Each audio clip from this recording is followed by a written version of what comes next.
This is all they do. Their entire commentary around this thing is just like talking about people who have something to say. Brief note on this also, Motaz spoke out about this too. I didn't even realize, like, I feel kind of bad that he like saw this, but I guess he sees a lot of stuff online nowadays. But initially, Ethan and Hila apparently have been talking about like sending me to Gaza, and like they've made a joke about it. We all knew you were never going to go because you are a baby who's not willing to risk anything for this cause. Anything of substance for socialism or for Gaza or anything. You just want to sit there, collect money, hoard money, live in a lap of luxury, hyper consumerism, and just like, what a grift, man. Because like I've talked to Palestinian journalists, and they've like wanted me to come out, and I can't get any security assurances against Israel, obviously, and that's like the major reason why it is incredibly dangerous. It's not because of like Hamas or anything. And these guys still like make a joke about it. And I think that joke plays a very nefarious purpose of making it seem as though I think in their minds, they're just basically saying like, oh, you're too much of a or whatever. But the underlying hidden premise there is that like Gaza actually is totally safe from Israeli bombings. And I don't like that. I don't like that because it's like basically a thinly veiled threat almost, where it comes across like a pager joke. You know what I mean? It's not a war zone, it's a genocide. It's very different. Okay? You can go to a war zone. It's like almost like an individually crafted, like, I hope your pager goes off type joke. They know what they're doing. It's also funny when they dick ride Israel so hard, but they're also like, go ahead, Hassan, see what happens. Yeah, that's what Israel, exactly. So they had posted this. People want to stand by their principles. They want to be these heroic advocates, but they don't want to risk anything. Hassan. That's such a funny thing to say, by the way, in terms of like, they don't want to risk anything is such a funny thing to say about pro-Palestinian advocates in general. Not for me in particular. Also, you know, any material financial loss, deplatforming, threats from the federal government is nothing in comparison to like the existence of the average Palestinian in Gaza. So all of that stuff doesn't really matter, but it's a weird thing to say when you're a content creator personally, and all you do is yell at other content creators for at least demonstrating a little bit, like a fraction of the moral courage necessary to speak out against Israel at a time when people like Ethan and many others are actively trying to not only deplatform every pro-Palestinian voice, but also specifically get them, like get the Trump administration to pack them up, right?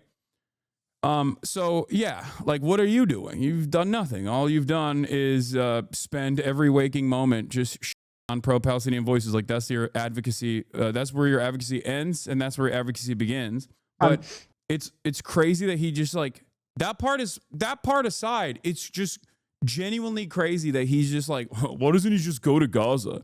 Oh, it's because he's afraid of Hamas. It's like, no, dude, I'm afraid of the apartheid regime that you're defending that is literally killed like 70 plus journalists in 2024 alone.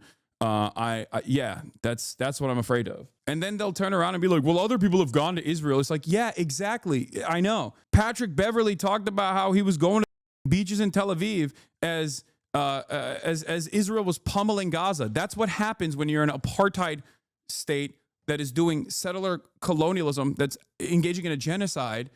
The in-group doesn't get harmed. Yeah, no shit.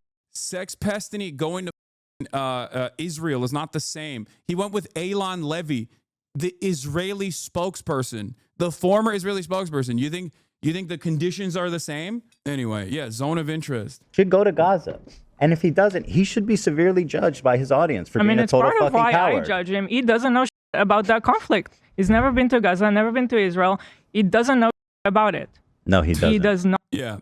These people said Yoav Gallant was a good guy, by the way, like a couple months ago. Just the other day, Bibi fired a really good guy that a lot of people are pissed about, and he fired him because they had a disagreement, and that's like so Trump coded. Well, he was like a moderating voice in the war room. Yeah. And he got rid of him, or at least a more moderate voice. I don't know anything about the guy. Just recognize his picture. He looked mean. I thought he was mean just because he looked mean. No. And then had to apologize in deep shame because everybody was like, do you mean? He's literally a war criminal. Defense Minister Yoav Galan, who famously said all of the Palestinians, like, we're shutting off their food, their electricity, and their water because we're fighting beasts. That was a week into the Israeli genocide. Yeah. Not. But he talks like with such authority. Oh my God. You would think. Yeah. I mean, this is also this is also a ridiculous assessment to make, because not only is it an ongoing issue, not only is it an ongoing conflict, but I have had people who have survived it. I have genocide survivors on this stream.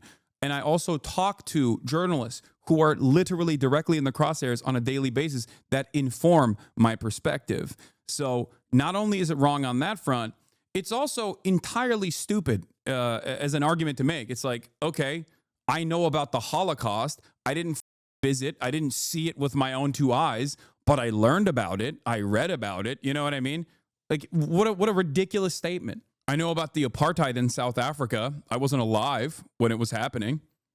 Same with World War II, but it doesn't matter, you know? You can inform your perspective by reading and learning. And especially as it pertains to like ongoing genocide, ongoing conflicts in general, yeah, you can still get a pretty solid assessment on the situation, on the morality of it, on the ongoing conflict in general by, you know, talking to people that are there, journalists that are there, relying on NGOs that are constantly documenting these atrocities. I think he's been there like 5 times since October 7th. You sound like someone that needs to talk to Sam Cedar.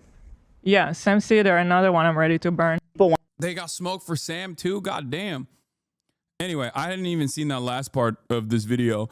I said, God damn, these people are unbearable. It's so strange that this audience thinks it's a meme to go to Gaza. Are they not remotely curious as to why Western reporters can't get in?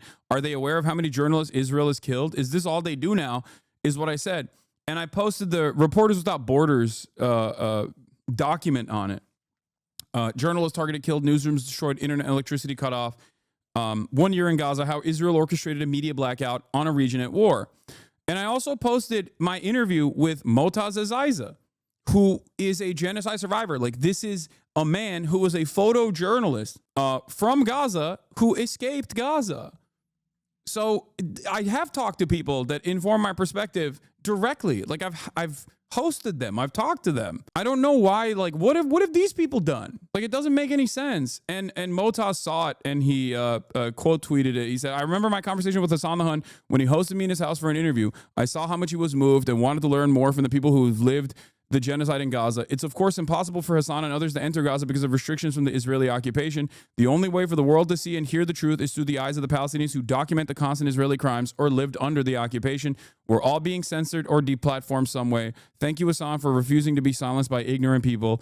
I hope one day we can welcome you in Gaza and in a free Palestine. Doubt that this will be mentioned on the H3H3 podcast in any capacity, of course. I'm sure that this was not mentioned in their subreddit because that would go against their we're pro-Palestine, but we hate everyone who's pro-Palestine position. It's so gross. It's so gross that this community still acts like they're pro-Palestinian and pro-Palestine, and they just like do this. This is all they do. Their entire commentary around this thing, around this ongoing genocide, is just like talking shit about people who have something to say.